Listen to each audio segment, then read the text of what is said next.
Hello everyone, I am the Enforcer and welcome to the breaking news. Please make sure to like, comment, and subscribe and support us on Patreon, link in the description below. Today we have breaking news coming from around the world as major fighting has continued between Thailand and Cambodia after a new war started overnight between the two countries. At the moment, significant firefights are being seen along the entirety of the border, with Cambodian forces coming under airstrikes by the Kingdom of Thailand, while at the same time the Royal Thai Army finds itself under rocket barrage by the Kingdom of Cambodia. At this moment, the Thai Prime Minister has made it clear that they will no longer be entertaining any sort of negotiations or peace settlements between the two countries until the Cambodians no longer pose a threat to the Kingdom of Thailand. Meanwhile, we have also heard that the state of Japan has undergone a significant earthquake overnight, and the Japanese self-defense forces are now deploying to Amori. Meanwhile, the Japanese government is also finding great tension with the United States of America over its lackadaisical and non-existent approach to the ongoing escalations that are conducted by the People's Republic of China against the island nation. Meanwhile, the Liaoning aircraft carrier is continuing to conduct operations as a part of the People's Liberation Army Navy's operations within the area of the East Asian region and is continuing to conduct fairly provocative actions against the state of Japan. Outside of that and inside the Middle East, we have been able to get more information on the Saudi involvement inside of Yemen, as it does appear that some sort of a UAE-backed faction within the southern part of the country is now taking ground against the central Yemeni government, which is supported by the Saudis. And this may lead to a direct armed involvement by the Saudi Arabians, not only to crush the UAE-backed faction, but to also eventually crush the Houthi-backed faction, or more so the Iranian-backed faction of the Houthis. Meanwhile, the state of Israel has also declared that the Russians serve a vital interest to their state, which generally appears to be not exactly in line with U.S. foreign policy, or at least U.S. interests. Meanwhile, the Russian Federation is continuing to deal with significant issues inside their country, but is making sure to make it incredibly clear that they view themselves to be at war with Europe, not with Ukraine. Meanwhile, gas has now become more expensive than it is here in the United States within the Russian Federation, and it's now 8.8% more expensive, although Russian citizens on average make at least 6 times less than an American. Outside of that, the Russian Federation has also heard that 2 of its pilots died in a Looney Tunes-style incident where an Su-34 ejected their pilots directly into the upper roof of the hangar. This resulted in the death of both of the pilots, and we have been able to hear that apparently Bugs Bunny or some other cartoon character was also present in the midst of these shenanigans. Meanwhile, the Ukrainians have finally concluded their negotiations, or more so meeting today, with the leaders of Germany, France, and the United Kingdom within London, and afterwards the Ukrainians appear to be fairly resolute on their position of not giving up territory at all or in the Donbass whatsoever. The Netherlands also had to scramble F-35s to respond to a drone incident overnight, and within the United States of America, we've now been able to hear that they'll be providing a whopping $800 million to the state of Ukraine over the next 2 years. Of course, the news is quite large today, and we're going to be making sure to get into each and every single piece of it. Moving us on directly into Thailand and Cambodia, the war that started last night has completely boiled over into being a major conflict over the course of the day,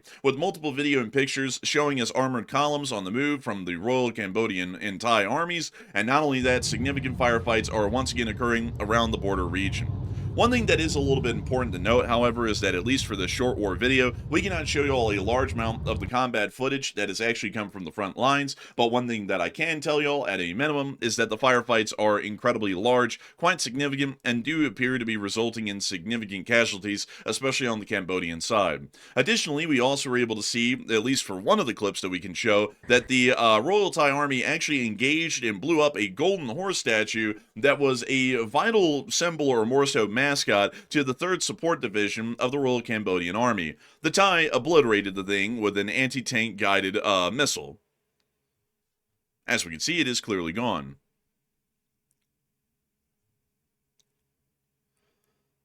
This is giving us an idea that the Thai have a great deal of resentment against the Cambodians and also the continued actions that the Cambodians have been conducting along the border, and this appears to be mirrored at least as at the highest levels within the Thai government. According to what we've heard from the Prime Minister of the country, Anutin Charnvirakul, if I'm pronouncing that correctly, sorry if I'm not, has announced in a televised address that the government has authorized full-scale military operations in response to escalating border clashes with Cambodia. He also added on as well that there will be absolutely no involvement by the United States of America or anyone else who is trying to see an end to the war. According to the Prime Minister of Thailand, he has closed all negotiation channels with Cambodia, saying he no longer considers the President of the United States to be involved in the process. He insists the dispute is strictly between Thailand and its adversary and dismisses concerns over possible U.S. tariffs and declares the joint declaration or peace treaty that was signed in July void. This is generally giving us an idea that the United States put, once again, as usual, undue pressure on a foreign country to get them to accept a peace deal for no other reason rather than to accept a peace deal that doesn't even resolve the underlying issues, because it's become incredibly clear that both sides are not exactly happy with the peace treaty. It also appears that this has now incensed the Thai to the point that they are perfectly fine with sacrificing their relations with the United States of America to be able to continue to push forward with their goals that they have against Cambodia, due to the fact that the Cambodians, according to Thai allegations, continuously are planting landmines on infantry patrol footpaths along the area of the border and are causing significant amounts of casualties. It actually appears that the United States' effort to not only try and control the Southeast Asian region has backfired, but it also appears to have resulted in absolutely nothing rather than the straining of relations by the Thai with the United States of America, a relationship that usually has stood somewhat amicably and strongly over prior decades, largely throughout the entirety of the Cold War and the present day, but now could be in jeopardy due to poor foreign policy. Meanwhile, we have also seen that the Royal Thai Army has issued a NOTAM over most of the border regions, practically the entirety of the border regions, until further notice. This is due to the ongoing military activities within the area and the fact that these airspaces are being used by the Royal Thai Air Force to conduct airstrikes against the Cambodians. We also heard that Cambodian positions were being additionally fortified and equipped. We can see here a recoilless rifle, or a recoilless gun,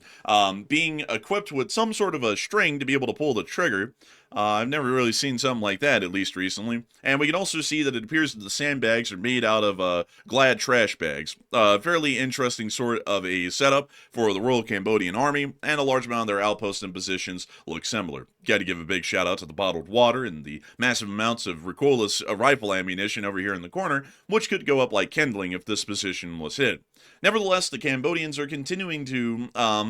support their own position that they were actually the ones who were attacked first, although nothing that we have at the moment as far as information really goes to show that they were the first to attack, the last to attack. It actually appears that the Cambodians attacked the Thai first, at least from what we were able to hear yesterday, as they were already conducting pre-evacuations inside of the area near to the SKYROCKET region of civilians before the firefights even began, clearly giving us an idea that they had some forward knowledge that there was going to be attacks within the area. Additionally, we also saw that more citizens that had not been evacuated are now fleeing the area today en masse.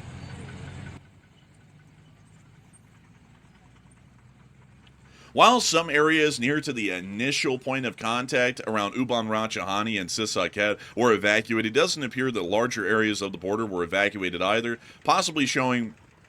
some sort of lack of pre-thought or pre-planning on the end of the Cambodians, and probably the fact that they didn't expect this to become a larger conflict.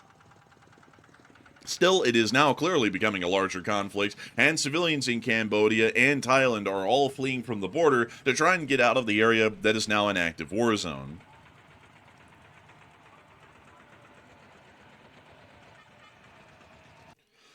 We've also been able to see additional video and picture evidence showing us more Thai forces as they are being deployed near to the area of the border. Here in this clip, we can actually see a Thai M113 equipped with a machine gun and turret on top of the APC, along with Thai soldiers that are dismounting from the rear of the vehicle. On the other side of the border, we were able to confirm near to the Prey of Vihara Temple that the the Company 1 headquarters near to the area of the Prey of Vihara Temple has been directly targeted and destroyed by Thai forces, as these pictures here generally confirm, at least at the moment, that there is some sort of significant damage that has at least happened within this area. Still, it is another large indicator at the moment, due to the large action and firefights that are happening along the entirety of the area,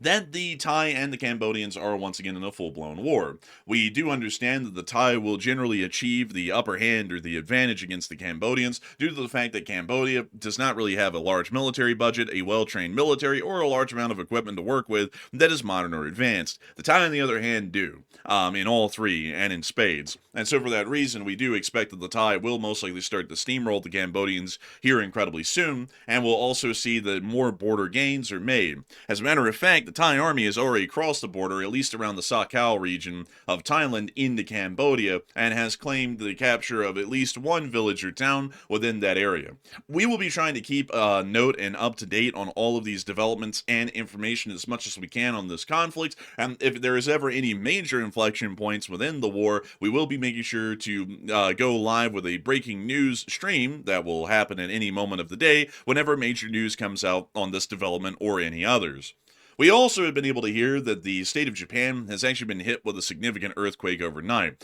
with a larger earthquake affecting largely the entirety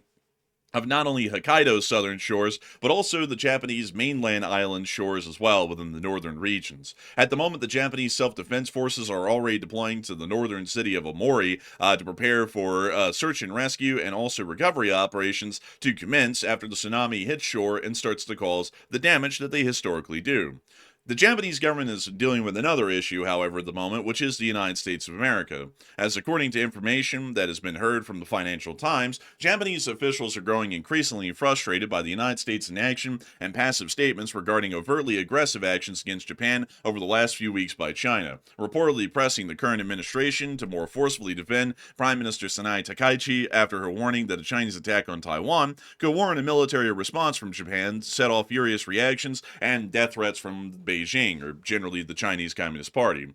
This is something that we have been seeing over the past few weeks as a major issue, at least in foreign policy within the area, as due to a statement from the Japanese Prime Minister about a hypothetical where China might invade Taiwan, and the Japanese will largely view that as a matter of national defense and possibly get involved in the defense of Taiwan. The Chinese have been conducting nothing but provocative statements and actions against the state of Japan since then. While the Japanese have largely been trying to position themselves to show that they are not weak and they will defend themselves from such threats and possible attacks, the United States has openly behind the scenes been telling the Japanese to back off and pretty much let the Chinese have their way, even if it means allowing Chinese Coast Guard vessels to sail within the Japanese-controlled islands of the Senkaku Island chain. This has led the Japanese to get pretty unhappy with the United States of America, considering that Japan is the largest economy within the area that is not communist Chinese, and not only that, the Japanese have a long-standing alliance with the United States since the end of World War II, where both sides generally come to the aid of the other, especially within the area of the Eastern Pacific. It appears that might not longer be the case, and this is going to be heavily incensing the Japanese and possibly leading to the torpedoing of relations, not only with Thailand and Southeast Asia, but eventually the state of Japan if such actions continue in foreign policy. Additionally, we have also heard that today the Liaoning strike group of the People's Liberation Army Navy has been conducting intense air operations in the area of the East China Sea, once again in an attempt to provoke the Japanese into some form of a response or to at least put the Japanese in fear of a possible Chinese attack. Additionally, outside of that news, we have also heard of more developments with the Saudi Arabians inside of Yemen, as information has now emerged that a UAE-backed military leader in South Yemen has taken control of the entire southern region, seizing key areas in Hadramaut from Saudi-aligned forces. This could push Saudi Arabia toward direct involvement inside of Yemen, according to information that we have at the moment. We have already seen that Saudi forces are now pouring into Yemen to support the centrally run governmental forces within the northeastern part of the country, but it does appear that at the moment the United Arab Emirates, which also supports their own factions within the region, are currently conducting an offensive, at least to some degree, to try and seize territory from the Saudi-aligned forces. This may lead to Saudi Arabia getting directly involved in the conflict and starting to not only hammer away at the UAE-backed forces within the region, but also the Yemeni Houthis as well, which are clearly posed as a threat to Saudi Arabia in prior years, and the Saudi Arabians have been conducting intermittent airstrikes against the Yemeni Houthis. Outside of that news within the southern Middle East and up in the northern part of the Middle East, we've also been able to hear that Benjamin Netanyahu of the Israeli government has stated today that the Russian Federation serves vital interests to the state of Israel, and that the relationship is incredibly important, and that Netanyahu speaks to Putin on a regular basis. This is once again a situation that is starting to get a little bit out of hand, according to a lot of people, myself included, where the Israelis largely seem to be a loose cannon and practically do what they want, although they're doing that off of the U.S. taxpayers' dollar for the large part, and also using U.S. weaponry to do such actions. I have to say that any country that considers the Russian Federation to be a vital interest or friend of their nation is incredibly suspect and quite questionable, at least in terms of foreign policy, as we have to question the loyalty of these countries and whether or not they would stick with the United States or not when push comes to shove. Considering that the Israelis are making it fairly clear these days, at least, that they will conduct whatever actions they wish without any approval or generally the blessing of the United States, it's starting to become more and more obvious that the Israelis are kind of doing what they want, and the United States might have to reconsider its strategic position with the state of Israel to secure our own national security interests within the region. Any country that seems to be Russian aligned in the Middle East, or may even be leaning towards having a friendly relationship with the Russian Federation,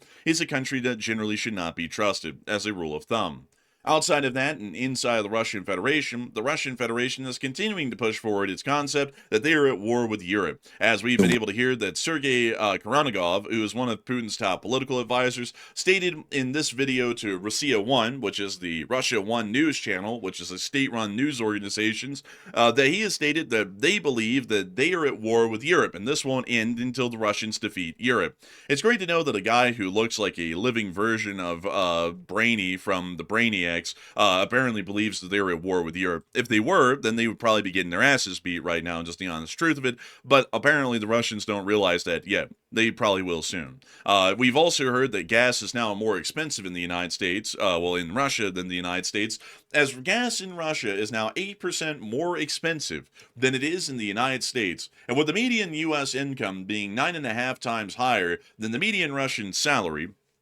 it does seem as though gas is pretty much a luxury at this point for a large amount of the Russian citizenry. Due to Ukrainian attacks on oil refineries, the amount of available gasoline within the Russian Federation has dried up. Most gas stations don't even have gas to sell, and the ones that do are now seeing that their prices per gallon nearly are 8% more expensive than that within the United States. That isn't really a good position for the Russian economy to find itself in, or the Russian logistical infrastructure to find itself in either. And this is giving us an idea that just due to the exorbitantly high prices of usable fuels alone within the Russian Federation, this is most likely going to be leading to the Russians to once again be going into an economic collapse for another way or another means. Of course, as the old saying goes, there's more than 1,000 ways to skin a cat, and right now the Russian economy is getting skinned basically in about 1,000 ways, this being one of them. Additionally, we also got to hear that according to Fighter Bomber, who is a Russian Telegram or mill blogger inside their country, that apparently an Su-34, which is pictured here,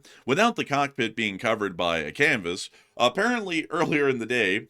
two Russian pilots, the pilot and the co-pilot of the Su-34, climbed into the aircraft and were conducting pre-takeoff procedures to get the aircraft ready to be warmed up and ready to be taxied to the runway and take off. And in the midst of all that, the ejection seats in the Su-34 went off. Both crew members were ejected into the hard roof of the hangar directly overhead of the Su-34, with both of them dying from their injuries largely instantaneously. This is probably one of the most Looney Tunes style ways to go that we've heard of in a hot minute. The fact that Russian ejection seats fail is nothing new. We've seen that quite a large amount. But one thing that is incredibly hilarious is the fact that this Su-34, from what we understand, was apparently preparing for combat operations against Ukraine when this happened. So instead of the aircraft even having the possibility of, bombing a Ukrainian city, or the pilots getting shot down by the Ukrainians, their jet being hit by a surface-to-air missile of some sort, instead, they got a Looney Tunes style way to go by getting slammed into the roof of their hangar. I'd heard that apparently the Tasmanian Devil and Bugs Bunny was in the hangar. I don't really know, but that's an absolutely ludicrous sort of a way to go, is getting crunched like an accordion on the roof of your hangar when you're trying to get your aircraft ready to take off. The Russians don't really consider safety to be a top priority. This is actually a fairly normal occurrence, but it is quite uncommon to hear that it happened while in a hangar. Moving on from that, though, and on into the state of Ukraine, or generally the Ukraine news, we've also heard that the Ukrainians, British, Germans, and French have concluded their meeting today within London, and it appears that there has been some significant developments, at least at the moment. Zelensky discussed security guarantees and reconstruction with European leaders, and then departed to Brussels to meet Mark Rutte, who is the Secretary General of NATO, and the EU chief Ursula von der Leyen. Tomorrow he'll be meeting with the Italian Prime Minister, well, the next day after that, he'll be meeting with the Italian Prime Minister in Rome. After that meeting, however, Zelensky came out and started to make some fairly clear statements. He has stated, for one, that the Americans will continue supplying weapons to Ukraine because they're making money and it fits their current policy. He also additionally stated that there is going to be absolutely no compromise on any land. The United States peace plan has been reduced from 28 to 20 points. The Americans want to find compromises, but when it comes to territories, there are none. That was the statement from Zelensky, and it appears that whatever has been said to him in London today by the top 3 European leaders has apparently been inspiring enough or encouraging enough with the kind of support that they'll be giving into the future, that the Ukrainians are now making it clear through Zelensky that they are not going to be giving any concessions on land, and the United States can take the peace deal and shove it where the sun doesn't shine. We've also heard that the Netherlands has had to scramble 2 F-35 Lightnings today due to an unidentified drone within their airspace. We have not heard of any action being taken against the drone, but the Netherlands did mobilize their aircraft. In turn, the United States of America has now announced that we will be providing $800 million over the next 2 years to the state of Ukraine. Only $800 million. That's $400 million per calendar year. In military terms, that's about a Happy Meal. It's not a great deal at all. It's actually non-existent. But it does appear that the United States wants to support Ukraine about as far as they can throw it, which isn't really that far. For some reason, the United States considers it to be crucial or important at this point to stop supporting Ukraine with arms and weaponry, because according to them, that will lead the war to end a little sooner. The reason why the war would end a little sooner through conducting that action is because the Ukrainians will be without any arms or equipment, at least in the U.S. vision that the current U.S. government has, and that will lead to the Russians having a much easier time steamrolling the Ukrainians, or to where the Ukrainians either have to accept unconditional surrender, or they're just completely defeated and their country is taken over, and then the Russians will be right on the doorstep of Poland and everyone else, although the United States probably won't be there to defend them either at this point. So that is currently the foreign policy situation, at least in Eastern Europe, with the kind of support that the United States is going to be providing in the future, and it also does appear that, at least for the moment, the world is once again embroiled in a large amount of conflicts. We'll be making sure to keep you all up to date on all of these as much as we can, and we do have to thank you all so much for watching this short war summary today. If you have enjoyed, please make sure to like, comment, and subscribe, and also support us on Patreon. The link is in the description below. Your support helps us to be able to make these projects possible each and every day. We have to give a massive amount of thanks to the folks over on Patreon who have gone out of their way to support this channel, because if it wasn't for folks like them and the folks who super chatted on our live streams at night, we would never be able to make this channel possible. This channel is entirely funded and supported largely by the viewers, and we thank you all massively so much once again for helping us to continue to make this kind of news coverage a reality. And so with that, folks, we will see you all in the next one.